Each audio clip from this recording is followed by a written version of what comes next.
आप किसी को कष्ट नहीं दे सकते।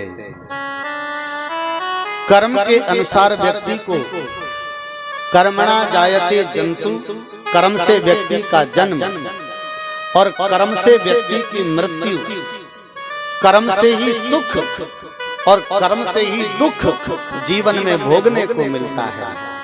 अगर आपके जीवन में सुख है तो आपके किसी कर्म के अनुसार है, आपके जीवन में दुख है तो किसी कर्म के अनुसार है। आपके जीवन में किसी का जन्म नहीं हुआ तो किसी कर्म का फल है। आपके घर में किसी की मृत्यु हुई है तो वो भी किसी कर्म का फल है। पावन श्रोताओं, एक ऋषि हुआ करते थे जिनका नाम था कश्यप। जिनका नाम क्या था? कश्यप। और कश्यप की दो पत्नियों का वर्णन है श्रीमद् देवी भागवत महापुराण में, अदिति और सुरसा। प्रेम से बोलो, थोड़ा ध्यान से सुनना, पीछे वालों को बड़ी बात बताने जा रहा हूं। कश्यप ऋषि का नाम और उनकी दो पत्नी हैं। कौन कौन सी? अदिति और सुरसा। कितनी पत्नी हैं? दो। और विचित्र बात यह है कि ये अगले जन्म का वृतांत है वसुदेव और देवकी और रोहिणी का, जिसमें कश्यप जो हैं वो अगले जन्म में वसुदेव बनते हैं। अदिति जो है वो देवकी बनती है और सुरसा जो है वो रोहिणी का अवतार ग्रहण करती है। सुरसा कौन है? सुरसा नाम अहिन की, आगे समझ में कि नहीं आई? और बलराम कौन है? बलराम कौन है? शेष जी। शेष जी यानी सर्पों के मालिक। तो सर्पों का मालिक किससे जन्म लेगा? सुरसा से नहीं लेगा तो किससे लेगा?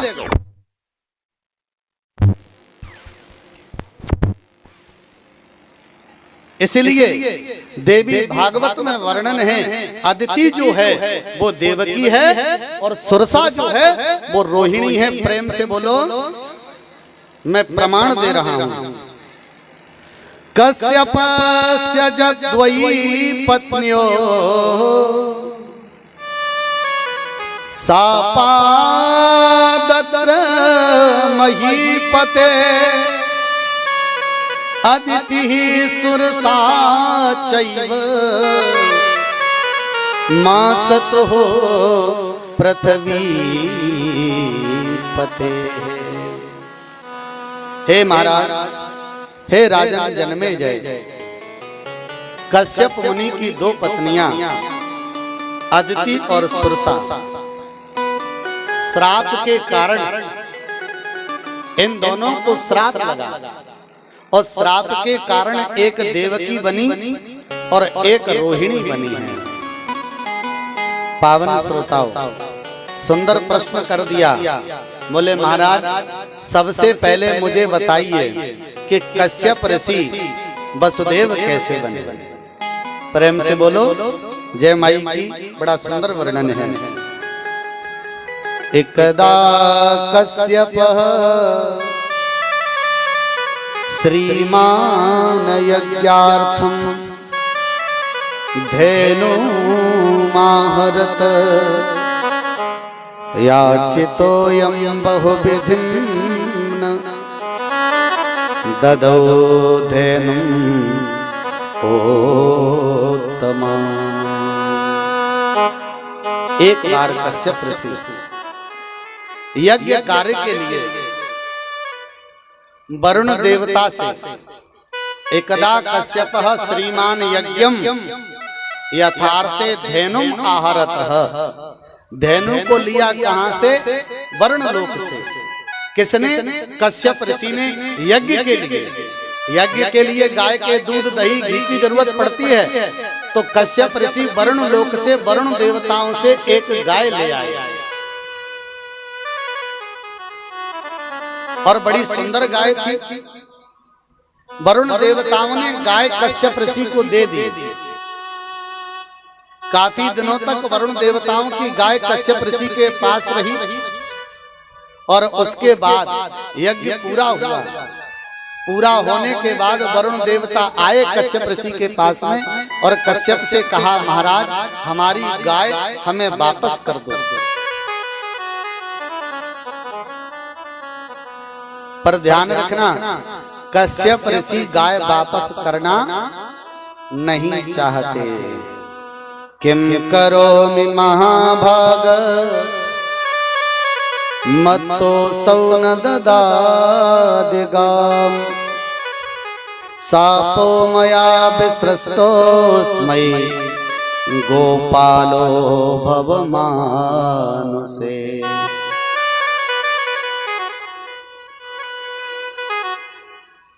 पावन श्रोताओं,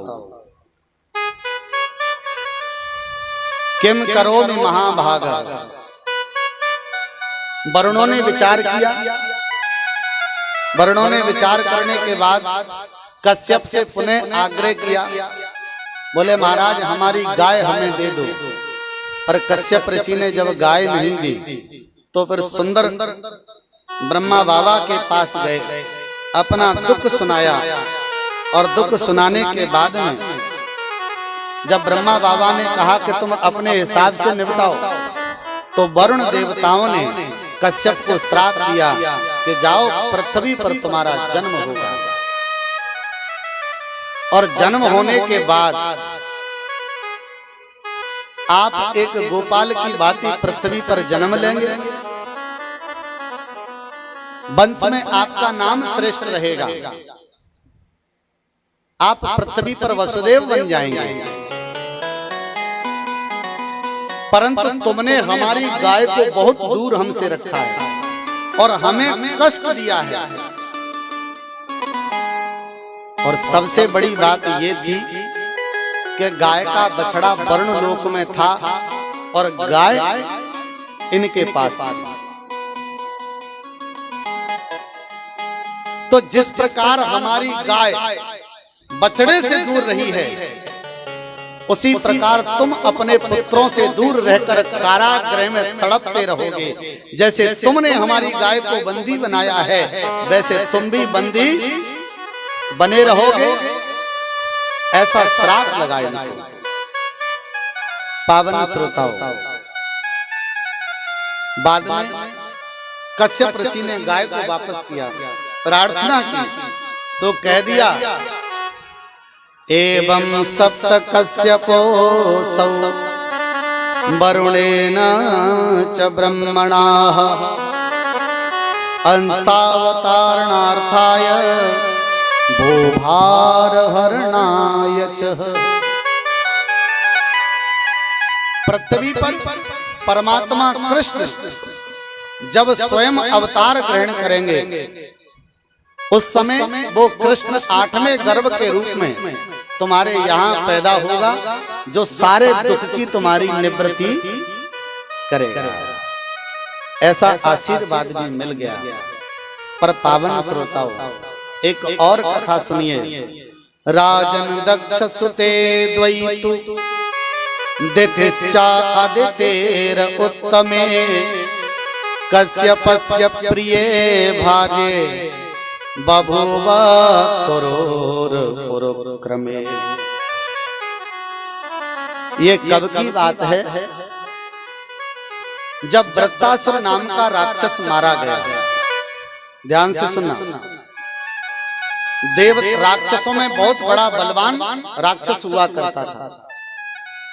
तो राक्षसों की माता दिति को बड़ा बुरा लगा। दिति अपने पति कश्यप के पास गई।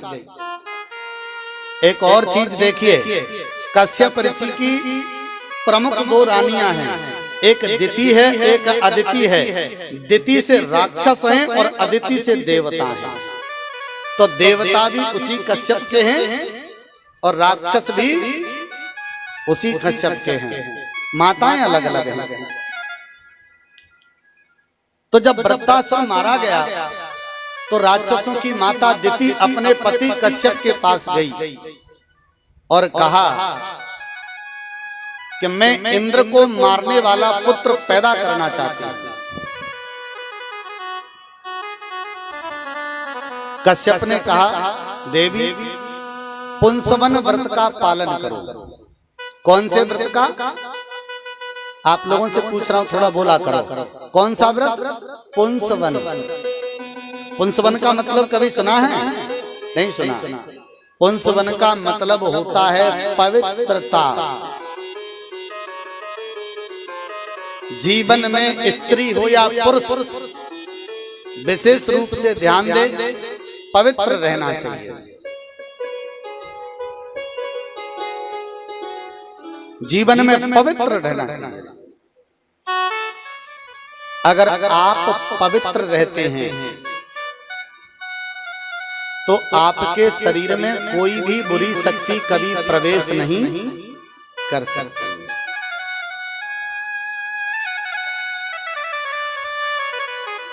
जो लोग भूत प्रेतों से परेशान रहते हैं उनके लिए बता रहा हूं, सोते समय गुनगुने पानी से हाथ पैर और कुल्ला और मुंह, थोड़ा सा मुंह को साफ करें, हाथ पैर मुंह धोएं और पवित्र अवस्था से बिस्तर पर विश्राम करें। चारपाई के नीचे एक जल का पात्र रखें। उन्हें रात्रि में न तो भयानक सपने आएंगे, न डर लगेगा और ना ही किसी प्रेत भूत प्रेत बाधा से वो शिकार बाधित होंगे। पुंसवन का मतलब होता है पवित्रता। आप लोग पवित्र रहते हैं कि नहीं रहते हैं? सबसे बड़ी बात यह है कि हम लोगों को जूठे मुंह कभी सोना नहीं चाहिए। आप लोग तो जूठे मुंह सोते ही नहीं होंगे। सोते तो नहीं है? आप तो बहुत अच्छे लोग हैं। हमारी तरफ तो सब सोते हैं। भोजन करते समय पानी पीते हो कि नहीं पीते? पीते हैं। कैसे पीते हैं पानी? गिलास से। गिलास का पानी जूठा हुआ कि नहीं? और उसे जूठे मुंह से मुंह धोया कि नहीं? और उसे जूठे पानी से हाथ धोए कि नहीं? प्रेम से बोलो, आप लोग बहुत अच्छे हैं। गलती भी करते हैं और स्वीकार भी नहीं करते। जय हो, भगवान भला करे। ध्यान रखना, जल हमेशा जो पीने वाला होता है ना वो अलग है, पर हम लोगों को शुद्ध जल से हाथ और मुंह धोना चाहिए। माता दिति ने पुंसवन व्रत किया, पेट में बालक आया, इंद्र को मारने में सक्षम था ऐसा बालक आया। इंद्र को पता चला कि मुझे मारने के लिए मेरी ही मां व्रत कर रही है, दूसरी मां। सेवक बनकर सेवा करने लगा और एक दिन माता दिति जूठे मुंह से सो गई और उसी दिन इंद्र माता के गर्भ में प्रवेश कर गया। अगर वो जूठे मुंह नहीं सोती तो इंद्र की भी ताकत नहीं थी कि गर्भ में प्रवेश कर जाए। प्रेम से बोलो। हाथ में वज्र लिया और उस बालक के 7 टुकड़े, उस पिंड के 7 टुकड़े, मन नहीं भरा तो 7 टुकड़ों के 7 भाग और किए। 7 गुणा 7 49 भाग किए। पर व्रत का प्रभाव कभी खाली नहीं जाता। व्रत का प्रभाव कभी खाली नहीं। परिणाम ये हुआ, भगवान विष्णु प्रकट हुए और भगवान विष्णु ने माता दिति को वरदान दिया, आशीर्वाद दिया कि तेरा व्रत कभी खराब नहीं होगा और तेरे व्रत के प्रभाव से एक नहीं 49 मर्तगण पैदा होंगे। कितने मर्तगण होंगे? 49 मर्तगण होंगे। माता से 49 मर्तगण हुए। थोड़ी आवाज बढ़ा दो। माता से 49 मर्तगण हुए। और एक बात और सुनिएगा, माता अदिति ने गलती की कि नहीं की? नहीं की। गलती किसकी थी? माता दिति की थी कि वो झूठे मुंह सोई। इंद्र प्रवेश कर गया, पर वो कहते हैं ना सौतिया डाह। दिति को जब ये पता चला कि मेरे सारे पुत्र मर गए या सारे पुत्र मर्तगढ़ हो गए, मैं इंद्र को मारने वाला पुत्र पैदा करना चाहती थी, पर मेरी बहन अदिति ने ऐसा होने नहीं दिया, इसलिए उसने हाथ में जल लिया। मैं कश्यप पत्नी दिति इस अदिति को श्राप देती हूं कि भविष्य में पृथ्वी पर जब ये जन्म लेकर जाएगी तो इसके पुत्र होंगे और पुत्र होते ही इसी की आंखों के सामने मार दिए जाएंगे, ऐसा मेरा श्राप है। आ गई समझ में? इसीलिए देवकी के पुत्र देवकी के सामने मारे गए।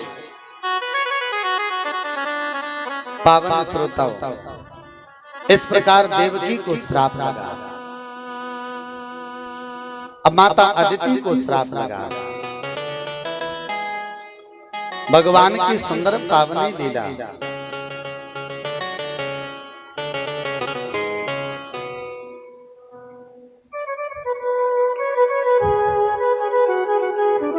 ब्रह्मा बाबा ने एक सुंदर नई कथा यहां से जुड़ती है।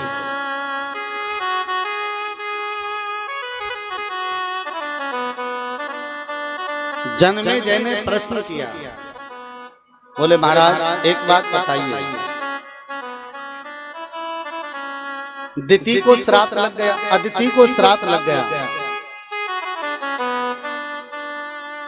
रोहिणी कश्यप को श्राप लग गया, ये कंस कौन है? महाराज ये सारी कथा आप मुझे सुनाइएगा। पावन श्रोताओं, बड़ा सुंदर वर्णन है।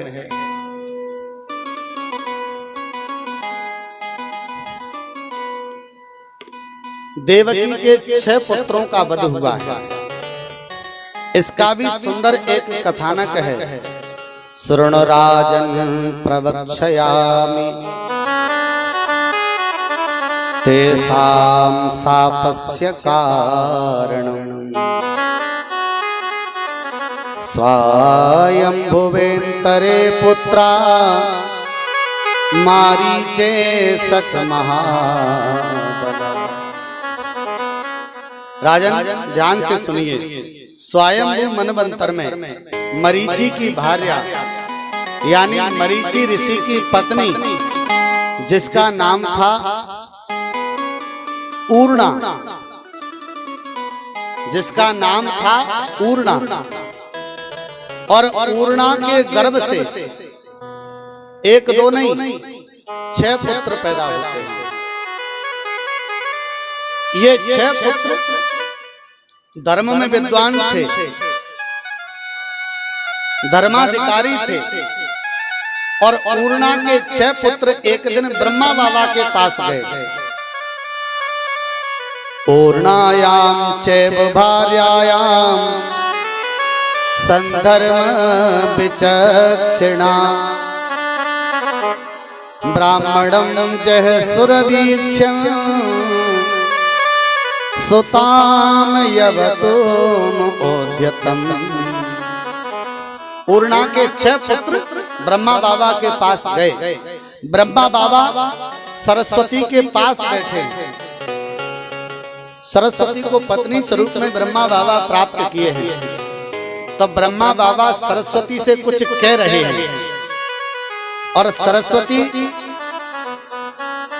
थोड़ा सा बुरा मान रही है और ब्रह्मा बाबा की अवहेलना कर रही है। और ये 6 पुत्र इस दृश्य को देख रहे हैं। राजन जन्मेजय जब 6 पुत्र ब्रह्मा बाबा की इस कृत्य पर जोर जोर से हंसने लगे तो ब्रह्मा बाबा के मुख से श्राप निकल गया, अरे दुष्ट बालको, तुम्हें ब्रह्मलोक में आने का अधिकार नहीं है, तुम्हें तो मृत्यु लोक में होना चाहिए था, और तुम्हें धिक्कार है, तुम जैसे पुत्रों को जन्म लेते ही मार डालना चाहिए था। इतना ब्रह्मा बाबा के मुख से श्राप निकला। यही ऊर्णा के 6 पुत्र जो मरीचि की पत्नी थी, उसके 6 पुत्र ब्रह्मा बाबा के श्राप से देवकी के गर्भ से 6 पुत्रों के रूप में जन्म लेते हैं और कंस के द्वारा मार दिए जाते हैं। जब 6 पुत्रों ने क्षमा मांगी तो बाद में कह दिया कि परमात्मा कृष्ण की कृपा से आपको पुनः जीवन प्राप्त हो जाएगा। प्रेम से बोलो पावन श्रोताओं, बड़ा सुंदर वर्णन है। ये कंस कौन है पता है? रावण ने हनुमान जी को बूटी लेने से रोकने के लिए किसका सहारा लिया? किसका सहारा लिया? जब हनुमान जी बूटी लेने गए तो रावण ने किसको भेजा रोकने के लिए?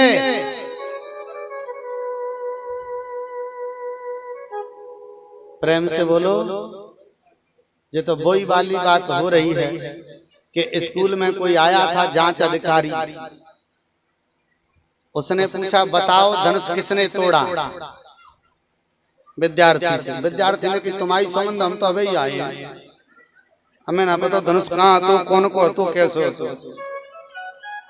बोले तुम्हारे क्लास में मॉनिटर कौन है? मॉनिटर ने कि हमें, बताओ धनुष किसने तोड़ा? बोले हमें ना पता मार साहब,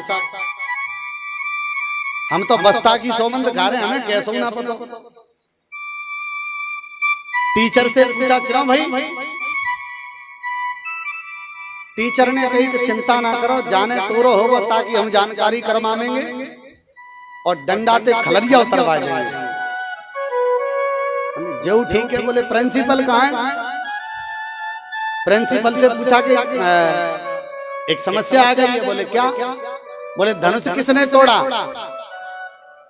प्रिंसिपल ने कि आप चिंता मत करो, धनकुटाने टोरो होगो, सगरे स्कूल के डंडा घंटी बर्तन सब वही टोते वही फोते, आज वो आओ ना कल ले आ जाओ, सब खलरिया उतरवा देंगे। जांच अधिकारी ने हाथ जोड़ के प्रणाम किया। बोले धन्य हैं आप। अरे हम पूछ रहे हैं कि शंकर जी का धनुष किसने तोड़ा? बोले भाई को जवाब तो दे रहे हैं। अरे बोले हम राम जी की बात कर रहे हैं। अच्छा बोले तो वही कंडीशन आपकी है, आपसे पूछो तो आप तो ऐसे सर झुका ले तो जैसे कुछ पता ही नहीं। अरे भैया दादा कालनेमी को भेजा था, भेजा कि नहीं? कालनेमी ने हनुमान जी को रोका कि नहीं रोका? रोका था। प्रेम से बोलो